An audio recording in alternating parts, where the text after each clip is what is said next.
ফেব্রুয়ারিতে জাতীয় নির্বাচন সম্ভব কিনা? পৃথিবীর কোন উন্মাদ সরকার ছাড়া 800 প্রস্তাব নিয়ে আসে।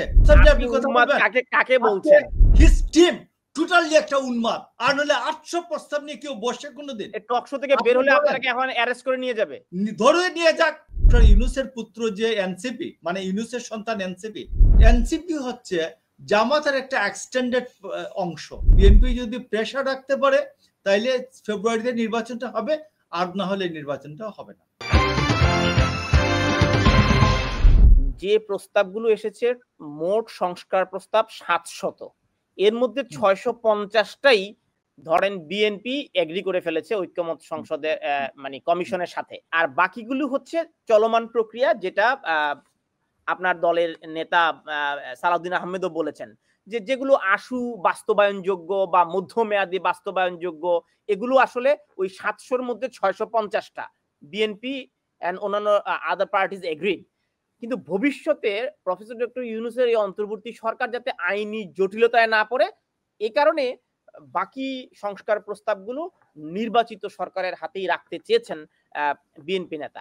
তো এখন আমার প্রশ্নটি হচ্ছে, এই দর কষাকষির এই অবস্থায় আদৌ আগামী ফেব্রুয়ারিতে জাতীয় নির্বাচন সম্ভব কিনা, নাকি শুধু সময় বাড়ানো হবে আর টাইম বাই করে আরেকটি রাজনৈতিক দলকে একটু জনপ্রিয় করে শক্তিশালী করে এই অন্তর্বর্তী সরকারের মেয়াদ শক্তপোক্ত করা হবে? আচ্ছা, আমি আপনাকে, দুজনই তো আছেন, আমরা আলোচনাটা করছি। পৃথিবীর কোনো উন্মাদ সরকার ছাড়া 800 প্রস্তাব নিয়ে আসে, সংস্কার প্রস্তাব 800, এটা কোনো উন্মাদ ছাড়া আর কেউ উপস্থিত করতে পারে? সালাউদ্দিন সাহেব, আমি পুরো এই যে এই আলোচনাটা আমি ফলো করি এবং উনি মাঝে মধ্যে একটু হাসাহাসি করেও ম্যানেজ করেন। তো আমি তো ভাই, আমি আপনাকে বলি, আমাকে যদি কেউ বলতো বিএনপির থেকে আমার দায়িত্ব দিলে, আমি তো প্রথমে বলতাম যে এটা উন্মাদের কর্ম ছাড়া আর কিছুই না। 800 প্রস্তাব নিয়ে আপনি কথা বলবেন? 800 প্রস্তাব নিয়ে আপনি কথা বলবেন? কাকে বলছেন? এই নেপালে আপনি অন্তর্বর্তী সরকারের প্রধানকে উন্মাদ বলছেন, নাকি ঐক্যমত কমিশনের প্রধানকে উন্মাদ বলছেন? ডক্টর ইউনূস এবং ইউনূসের টিমকে উন্মাদ বলছি। Doctor Yunus and his team totally একটা উন্মাদ। আর নলে 800 প্রস্তাব নিয়ে কেউ বসে কোনোদিন? এই টক শো থেকে বের হলে আপনাকে এখন অ্যারেস্ট করে নিয়ে যাবে। ধরে নিয়ে যাক। আমি তো এরশাদের আমলে জেল খেটেছি, 87 সালে শেখ হাসিনার আমলে জেল খেটেছি। ডক্টর ইউনূসের জেলখানার ভাত খাইতে আমার কোনো আপত্তি নাই। প্রথম কথা হচ্ছে যে একটা উন্মাদ ছাড়া এতগুলো প্রস্তাব নিয়ে অবশ্য না।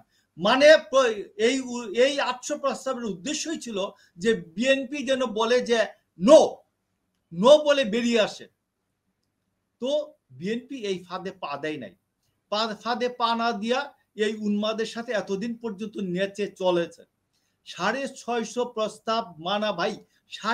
আপনি বলেন তো, নেপালে গণঅভ্যুত্থান হয়েছে, নেপালে সুশীলা কার্কি উনি শপথ গ্রহণের পর বলেছেন এত তারিখে আমি নির্বাচন করব। আপনি, এটা হলো যে মূল কথা হচ্ছে যে আপনি মনে করেন অভ্যুত্থানকারীরা তো একটা রাজনৈতিক দল গঠন করে ফেলে নাই। সেইখানে ডক্টর ইউনূসের, আমি ডক্টর ইউনূসের যে পুত্র, যে ডক্টর ইউনূসের পুত্র যে এনসিপি, মানে ইউনূসের সন্তান এনসিপি, ওটা ডক্টর ইউনূস কুলে রাখতে রাখতে ওইটা এখন লুলা হয়ে গেছে। আমাদের সিলেটি ল্যাঙ্গুয়েজে বলে লুলা। মানে কোনো বাচ্চাকে যদি আপনি অনেকদিন কুলে রাখেন, ওকে হাঁটতে না দেন, ও আর হাঁটতে শিখবে না কোনোদিন। যাই হোক, বাংলাদেশে এই শব্দটি আপনি ব্যবহার করলেও আমরা ইংল্যান্ডে এই শব্দটিকে এক্সপান্স করি, কারণ এটি ডিসেবিলিটির ইস্যু থাকে এবং আমরা এই বিষয়টিকে উৎসাহ দেই না গণমাধ্যমে ব্যবহার করার জন্য। উনি এই যে আপনি লুলা এই শব্দটি এক্সপান্স করেন, না না, আমি আপনাকে বলি, আমার হবিগঞ্জে তারা গিয়েছে 200 মানুষ তাদের সামনে হবিগঞ্জে, আর 200 মিলিটারি এবং পুলিশ হলো 500। তো ওইখানে মানুষজন বলেছে যে, আমি পরে যখন গেলাম যে ওইখানে কি অবস্থা, বললো যে ভাই ওইখানে পুলিশ আর আর্মি তো ওদের থেকে বেশি ছিল। তো আপনি বলেন যে পুলিশ আর আর্মি যদি কোনো দলের বেশি যায়, এই সরকারি প্রটোকল, সার্কিট হাউস, এসপি বাসা, ডিসির বাসা, ডিসির অফিস, ডিসির বাসা, এই এই 5টা জায়গায় তারা ছিল। তো 5টা জায়গায় থাকলে একটা পলিটিক্যাল পার্টি, যা new born a political party, এই পলিটিক্যাল পার্টি কি দাঁড়াবে? মানুষকে উনি মেসেজ দিতে চাইছেন, this is my child NCP. তো এইটা মানুষ, ডক্টর ইউনূসকে যেমন বাংলাদেশের মানুষ প্রধানমন্ত্রী চিন্তা করে না, এবং তার সন্তান এনসিপিকেও বাংলাদেশের মানুষ শাসন ক্ষমতায় চিন্তা করে না। এটা অলরেডি শেষ, এটা অলরেডি, এইটা নিয়ে চিন্তা করার কোনো প্রয়োজন নাই। এখন নতুন প্রয়োজন হয়েছে যে এনসিপি হচ্ছে জামাতের একটা এক্সটেন্ডেড অংশ। এখন জামাতকে দিয়ে খেলাধুলা হচ্ছে। আমরা মনে করছি যে বিএনপি যদি প্রেশার রাখতে পারে তাইলে ফেব্রুয়ারিতে নির্বাচনটা হবে, আর না হলে নির্বাচনটা হবে না।